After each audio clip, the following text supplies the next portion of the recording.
Now, Central Oregon's local alert weather with Katie Suniga. Well, here's some activity we have not seen for a while. Look at this. We see showers and some lightning moving up from the south through the Burns area, making its way closer to Central Oregon. We may see a few drops from this, but for the most part, we should stay dry. What I'm really paying attention to is the rain that's passing over Paisley, where we have that Ben Young fire. Hopefully, this will help with the efforts in fighting that, along with the lighter winds, only about 10 miles per hour at most out of the southwest on those winds. So hopefully that will contain that, and of course we'll keep you updated on that, as well as the red flag warning when it expires.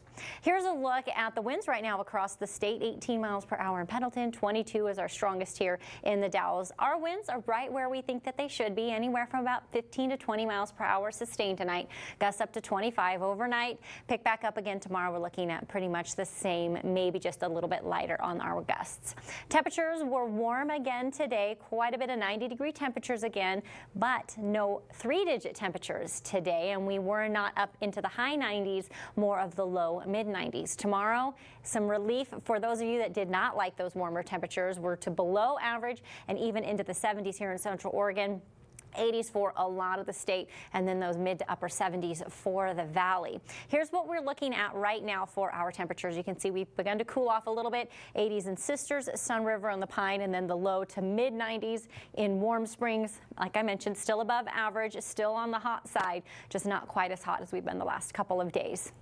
For tonight, we stay above average yet again, but we are just a few degrees even cooler than we were last night. And it's a continuation of our temperatures. Cooler today, cooler tonight, cooler again tomorrow. We're watching a flow offshore that is allowing our temperatures to drop down actually to below average for at least 2 days.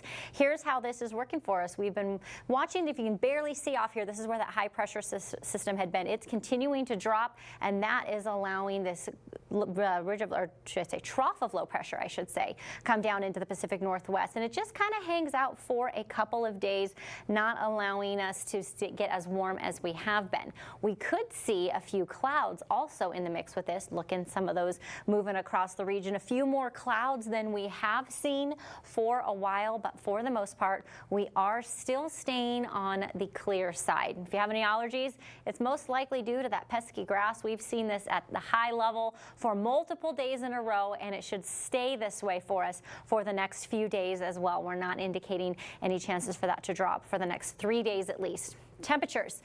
We start to warm up on Friday just a little bit. That warm up continues into Saturday, still below average. By Sunday, we're back in the 90s, and we could peak this week again in the high 90s on Monday.